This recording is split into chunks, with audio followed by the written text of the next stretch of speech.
Празднование Дня Монди в СГУ имени Петерима Сорокина в этом году проходит в формате квиза.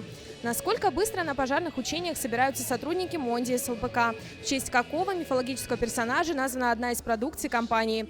Все это и многие другие вопросы сегодня для наших студентов. Российский целлюлозно-бумажный комбинат Монди СЛПК является партнером университета не первый год. Традиционно День Монди проходит в университете примерно за месяц до 25 июня, официального дня рождения компании. Как отметили организаторы, в этом году для праздника определили более современный и близкий студентам формат – квиз. По словам руководителя департамента по молодежной политике СГУ Ольги Есевой, изменение пошло ребятам на пользу. И благодаря таким инициативам сотрудничество университета и Монди СЛПК становится все более близким и тесным.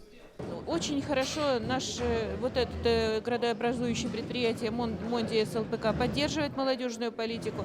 В прошлом году они выделили нам за 800 тысяч. С помощью этих денег мы имели возможность провести внутривузовские гранты. То есть ребята могли реализовать то, что они хотели бы иметь в нашем университете.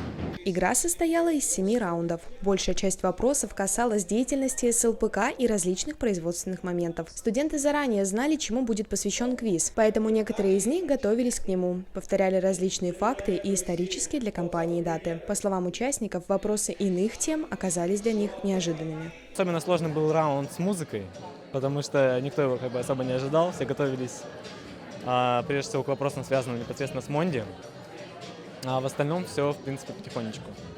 Пакет заданий разрабатывался Монди СЛПК совместно с командой Quiz Please Сыктывкар. Как отметил администратор интеллектуально-развлекательной битвы, работа со студентами несколько отличается от обычных игр. Ведь для большинства обучающихся подобные мероприятия пока в новинку. Но заметна общая увлеченность участников, а значит, главная цель игры – заинтересовать молодежь – достигнута. Студенты были очень положительны, эмоциональны. Это для нас большой плюс, то есть, так мы получаем обратную связь. Всего в интеллектуальной игре поучаствовали 13 команд из разных институтов. Желающих было много, а количество человек за одним столом ограничено. Так, по словам победителей, их группе пришлось разделиться. Так как у нас пришло очень много одногруппников, мы поделились на 2 команды, и, соответственно, мы выиграли первое место, но они тоже поучаствовали и тоже были очень заинтересованы в этом мероприятии.